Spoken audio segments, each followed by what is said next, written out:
back, donuts and munchkins, to another episode of Eat the Donut, where we are achieving fat loss freedom with a happily ever after while still eating some good old glazed donuts, some French Corellers, some pink frosted, strawberry frosted, some chocolate frosted, some apple fritters. Just had an apple fritter the other day and it was damn good. But welcome back to the episode. I'm really excited for today's episode as we are going to be talking about on how you can truly, actually boost your metabolism, not through any supplements, not through any sort of magic recipe, detoxes, anything like that, but how you can actually boost your metabolism with the realistic facts so you can achieve that fat loss freedom and set yourself up for the best success. Now, if you are watching this on YouTube right now or on a video of some sort, obviously you can see my jacket is crazy. It looks like a disco ball, a rainbow disco ball right now. That is because I am going to an event, a concert / festival event this weekend called Mustache Bash. And this outfit just came in the mail and I tried it on. And then my wife had a meeting and all my clothes are in the office where she is at. So I wasn't able to change. And I really wanted to just start recording this podcast and get this going. So like I said, hopefully you enjoy this jacket if you are watching on YouTube or on Substack is the other area we post the videos here, and hopefully it doesn't distract you too much. I actually really like it. It's actually really comfortable. It's kind of stretchy, fits nicely, and this might be a regular go-to outfit for me. And by the way, if you are watching this on Spotify, listen to this on Spotify or on Apple Podcast, and you ever want to watch this on YouTube, I will link all my accounts down in the show notes. So you'll have my YouTube. I obviously post my Instagram and just anywhere you can find me, because also another good reason to specifically follow or subscribe on YouTube or follow on Instagram, TikTok is right now I'm currently doing something called the Daily Donut. When this podcast is posted, I'll be about 2 weeks in. But what I am doing is eating a donut every single day while trying to lose weight and trying to lose fat. Now, the reason I am doing this is because I believe so many individuals will demonize foods, label them as bad foods, the foods that you can have. They will completely cut out their favorite foods from their diet in order to achieve weight loss, in order to try and lose weight, because that's what they think. Maybe you think you have to do in order to make progress, in order to lose weight. But I'm here to show you we don't have to demonize our foods. We don't have to cut out our favorite foods. We just need to manage our overall nutrition, focus on what we're doing most of the time, focus on consistency, and we can still eat our favorite foods while making progress and creating this lifestyle that is truly healthy and is something we can still thrive in. So make sure you go check that out. Make sure you go to my YouTube channel. I actually have a whole vlog on my week 1 of the Daily Donut Diet. And week 2 might be out right now, or it might be coming out within the next couple days. And I'm going to be posting daily content on it on Instagram, on the YouTube shorts, and longer form content through vlogs once a week, where you can see a little bit more in depth there. So again, everything will be in the show notes. But now let's get into the talk behind metabolism. So in this episode, I'm going to teach you how to boost your metabolism. And again, no, it's not from drinking detox diarrhea tea. It's not from any special supplement. It's not from any waist trainer. It's not from, thinking you have to chew lemon while taking an ice bath. And if you are disappointed to hear that, I'm sorry, you are in the wrong place. But if you really want to find out real ways to boost your metabolism, to burn more calories, then make sure you listen to this entire episode. So let's get into it. So let's first start off with, what is your metabolism? So metabolism is the chemical processes and changes that take place in a cell or an organism. This means things like cell growth, cell repair, synthesizing proteins from amino acids, creating red blood cells, building glucose, etc. Those things are all a part of your metabolism. And you may have said once in the past, once recently, man, I wish I had a fast metabolism like when I was 18, or I wish I was just like little Johnny who has such a fast metabolism and can eat anything he wants. Well, what you're most likely referring to is what's actually called a metabolic rate. And your metabolic rate is, just simply put, the rate you burn calories. And before we dive deeper, let me tell you a brutal truth here about your metabolism and how it's not broken or how it doesn't need a reset. So our metabolism actually doesn't change all that much from when we're in our early 20s to even into our late 50s, early 60s. What changes is your lifestyle. Not your metabolism, your lifestyle. Because we go from this very active life where we're maybe walking a lot more, being a little bit more active, not sitting behind a desk, to the sedentary life where we are sitting behind a desk. We're not being as active. Maybe we're getting less time to get in the gym. We're not going to the gym 5-6 days a week. Maybe we were able to get away with nutrition for, a handful of years in our young 20s until eventually you started adapting to this new lifestyle. Your nutrition never changed. And that's when we started to add on the weight. That's when we started to add on the pounds. So don't let any fancy Instagram account, any influencer, Isaac the influencer, trying to tell you need to buy his product to boost your metabolism, because it's all just bullshit, to be honest. It's all just BS so you buy their product and they make money. Because what we really need to change are certain behaviors, certain habits within our lifestyle to get our metabolism running a little bit quicker again. And things we can do, we can control here that I'm going to go over. So your metabolic rate is broken down into 4 components. You have your basal metabolic rate, also known as your BMR. So what your basal metabolic rate is the number of calories you are burning for your body to function, to keep your lights on, for you to survive. So breathing, seeing, that heart beating, these are things that are out of your control. But if you were to lay in bed all day, you would still be burning a lot of calories, a big chunk of your calories, just to keep the lights on, to keep you alive. So your BMR is just the calories used to keep you alive. Now, the next 3 components are areas we have more control of. So your first one is your non-exercise activity thermogenesis. That is also known as your NEAT. And this is the number of calories you burn that is not direct or prescribed exercise. So another component will be your exercise activity thermogenesis, also known as your EAT, and that is the number of calories you burn through planned and prescribed exercise. That's the weightlifting, the bar class, the Pilates, the yoga, the running, the cycling, the swimming. Where your NEAT is non-exercise activities. So that might just be like the steps you get through the day, standing versus sitting, blinking and fidgeting even. So all the calories you are burning that aren't your workout program, your workout classes, the prescribed exercise you're getting, that's known as your NEAT. And then everything that is planned, you're lifting upper body, lower body, twice a week, that's prescribed exercise. You're hitting yoga 3 times a week, that's prescribed exercise. You're running 4 times a week, that's prescribed exercise. So that would be considered your EAT, exercise activity thermogenesis. And then the last one is your thermic effect of food, also known as TEF.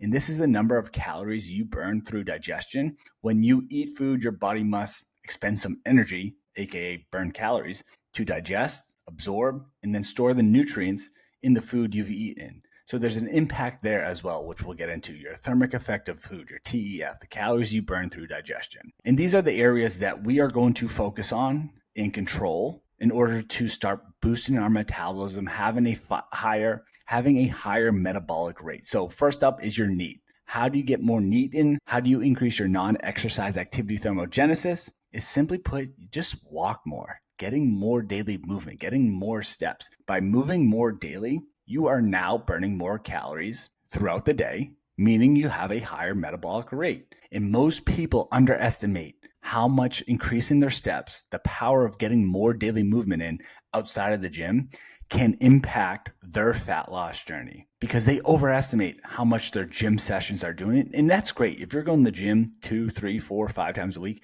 that's phenomenal. Keep doing that. But what's going to level you up even more is starting to get in more steps, more daily movement, especially if you're getting 2, 3, 4,000 steps a day. Start to get more steps in, start to walk more. And that's going to, over time, over the week, boost your metabolism, burn a lot more calories, helping assist with weight loss, helping assist with fat loss. Because even think about it like this. If you train 3 to 5 hours a week, let's say that's 3 to 5 times a week, and also assume you're getting hopefully 8 hours of sleep a night, what's happening the other 107 to 109 hours during the week? I'm not saying you have to walk that entire time, the whole 107 to 109 hours a week, but maybe there's minimal movement happening where we can really start to push some more daily movement. So a good goal I like here is for you to eventually get to the standpoint you are getting 7,000 steps per day. And that becomes your bare minimum, 7,000 steps per day, even on average. I'll even take 7,000 steps per day on average. Now, I'm not saying go get 49,000 steps one day and zero the rest of the week. Still strive to get 7,000 per day. But if you're at 6,000 one day, you most likely be at 8,000 another day. Or if you're at 5,000 one day, maybe you get to 9,000 or 10,000, where overall during the week, if you're averaging right around that 7,000 steps per day, you're going to be in a really good spot. And let's say you're at 2,000 steps a day right now. Going right up to 7,000 steps on average per day is going to be a big increase. It might be too much of a big jump. So instead of taking that big leap, let's just take it, pun intended here, one step closer, where you're going from 2,000 steps a day to now 3,000 steps a day. Get used to that, get comfortable with that, making that change, then make it 4,000, then 5,000. And do that maybe month over month or even every other month until you get to that standpoint of 7,000 steps per a day. Now, next up on the list is let's dive into your exercise. And we're going to get a little bit more specific here. So even though I hyped up getting more steps and getting your need up, I still want you to make sure you are getting in some exercise throughout the week, getting some specifically strength training multiple times a week, because strength training specifically is going to be the most optimal for boosting your metabolism. Why? Well, outside of the reasons of it just enhances your quality of life, improves your mental health, improves your bone density, improves balance, and much more, it's also going to help you build muscle. And guess what muscle is? It's more metabolically active than fat. When we have more muscle, you will just naturally burn more calories throughout the day, having a higher metabolism, having an increased metabolism. So since strength training builds muscle, having more muscle, but also what it does is as you start to build muscle, you start to get stronger, you are going to slowly start lifting more weights over time. You're also going to start being able to do more reps with exercises. You're going to get faster. You're going to be moving more overall, meaning you're going to be burning even more calories throughout the day, burning more calories in your workouts. And I always say this, just because I say strength training is optimal for building muscle, and yes, this will have a solid impact on your metabolism. At the end of the day, be consistent with any sort of exercise you want. The fact that you're exercising is great. Like you are still burning calories. It might not be, again, quote unquote, the optimal thing.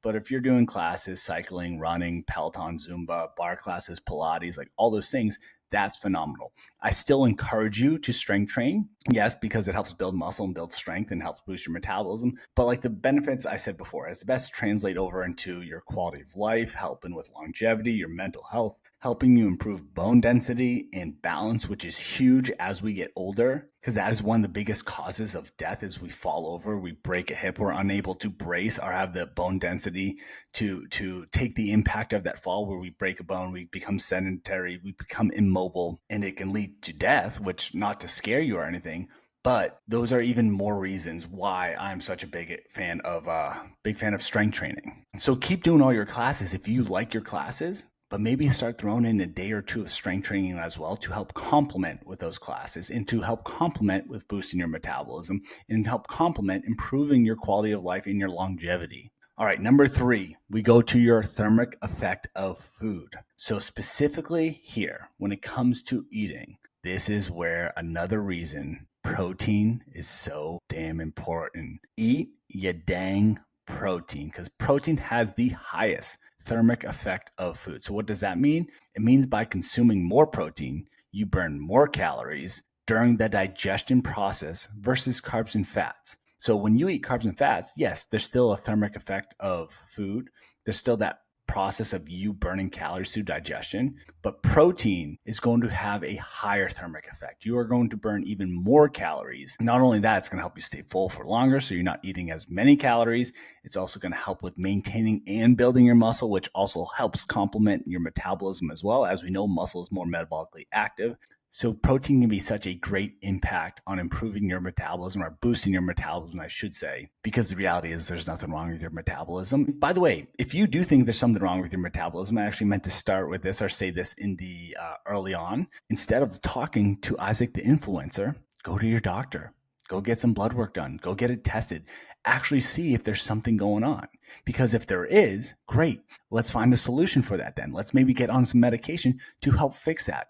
But if not, then we know where we need to put our focus. And for most of us, this is where we need to put our focus.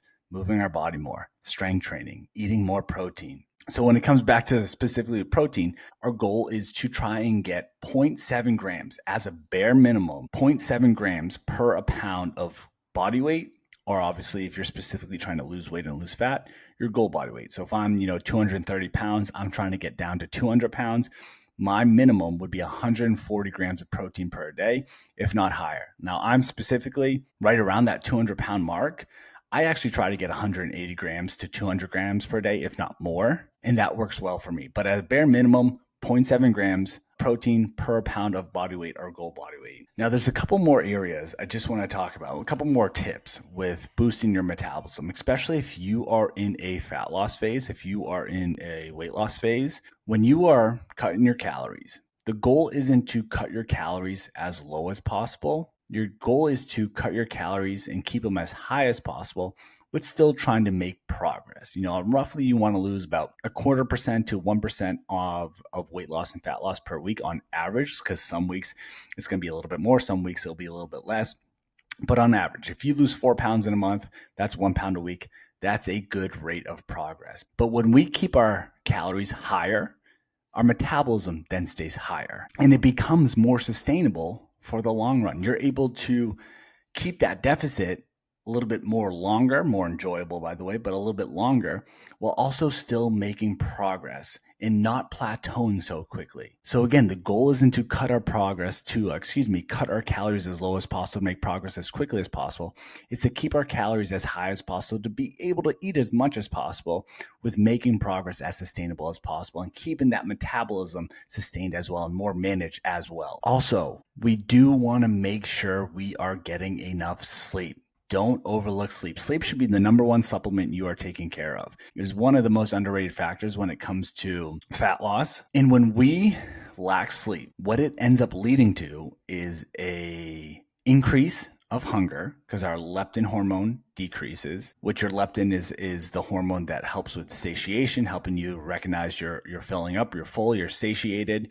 And then there's ghrelin, your hunger hormone, that increases. So when your leptin decreases, we feel hungrier. When your ghrelin increases, we also feel hungrier, but we get more cravings. We end up leading to overeating to try and feel full, which puts us over our calories. But also, what poor sleep does is it ends up leading to reduced NEAT, reduce non-exercise activity thermogenesis, meaning you're less likely to move throughout the day, burning fewer calories. Maybe you're skipping your workout or end up getting a half-ass workout because of it. So you're not optimizing yourself to have a higher metabolism. So when it comes to your sleep, try to set a consistent sleep schedule. Try to create an environment that is sleep friendly, cool room, 65 to 68 degrees, a dark room, get blackout curtains, shut off all the lights, block all the lights, cut off screen time, about an hour or so before bed, and aim for roughly 7 to 9 hours of sleep a night. That tends to be the sweet spot. And then the last area is stress management. We want to make sure we are managing our stress, and not because stress causes you to gain fat. Because if we think about it, any prisoner of war, they were probably a little bit stressed, to say the least. Honestly, a lot of bit stressed.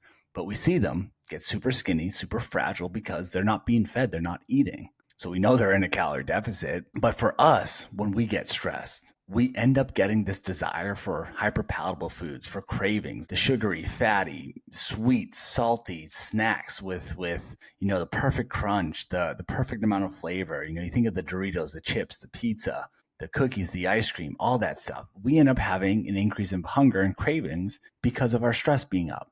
And we're looking for that comfort. We're looking for that area of joy, which causes us to go over our calories. But also, it can lead to fatigue. It can lead to, obviously, less motivation to move, decreasing our overall calorie burn. And we're decreasing our overall calorie burn, but increasing our overall calorie intake, because of our emotions, because we are letting our stress and those emotions impact this whole journey of fat loss, this whole journey of losing weight and trying to improve your health and well-being. So when it comes to managing your stress, one, give yourself space to feel feelings. Allow yourself to meditate, allow yourself to go on a walk, allow yourself to talk to someone, allow yourself to journal, and be consistent with those things. Be proactive with those things. So we're not eating our feelings. Also, engaging in some physical activity. Again, strength training. I'm not going to say it's therapy, but it is therapeutic. It can be therapy to a certain extent. It obviously isn't fixing the root cause of certain issues for individuals, because sometimes there's a root issue there.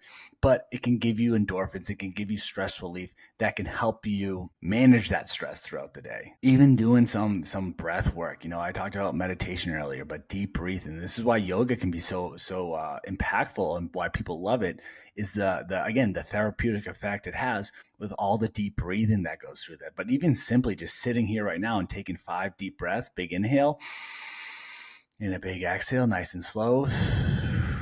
You just do that once, but upwards of 5 times, you feel this lowering in stress levels and can make a big impact. But like I said, having that meaningful conversation, connecting with a friend, a family, or even a therapist, someone that can help give you a little bit more awareness and guidance with these emotions, with this stress, or even simply setting some time aside each week to engage in hobbies you like. Treat yourself a little bit. For me, I like to go golfing. I go golfing once to twice a week, one time at the range, one time out with my friends playing 18 holes.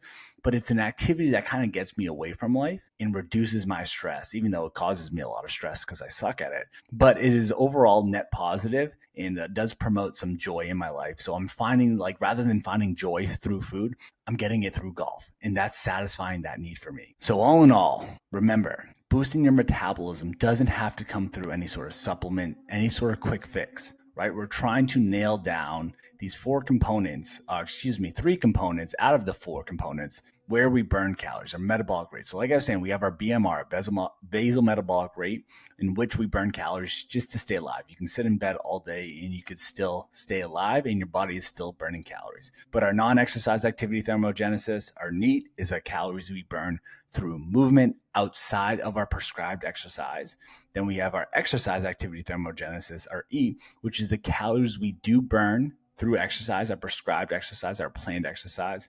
And then we have our thermic effect of food, the number of calories you burn through digestion. So with getting daily movement in, it's increasing our NEAT. With exercising 3 to 5 times a week, ideally strength training, we are burning calories through the week. From eating more protein, having a higher thermic effect of food burns even more calories through the digestion process, boosting your metabolism as well. And then, like I said, prioritize sleep, make it a thing you're really taking care of. Like it's your best friend. You're trying to get 7 to 9 hours of sleep a night. And when losing weight, we are trying to eat enough calories to keep our metabolism a little higher to make progress as sustainable as possible. So eat a lot of calories with also still being able to make progress along the way. Again, about 0.25% to 1% of body fat per week. And then lastly, manage our emotions, manage our stress. Don't use food as your outlet. Find ways to help manage those emotions. Therapy, going on a walk, journaling, meditation, conversation with friends, moving your body can even be a great way. And finding some hobbies for yourself. Go enjoy life too. Go golfing, go garden, go painting, go do some activities with friends, go on a hike, get a manicure, get a pedicure, go get a massage. Treat yourself and do things that bring you joy, can help boost your mood in life. But that is it. Those are the answers on how you can truly boost your metabolism. And I'm sorry to say, which not really, there is no magic pill. There is no secret formula. These are the things we have to take care of if we want to take care of. Control what you can control. And addressing these tips I went over are the real sexy ways you can boost your metabolism so you can act like Donkey from Shrek, who's running around and not shutting up all the time and have that sort of energy throughout the day. But anyways, I hope this was helpful. If you have any questions, let me know. Please like and subscribe to the channel. I would very much appreciate it, as much as I already do appreciate you, and already as much as I believe in you. And also don't forget, go eat the damn donut, and we'll talk soon. Cheers.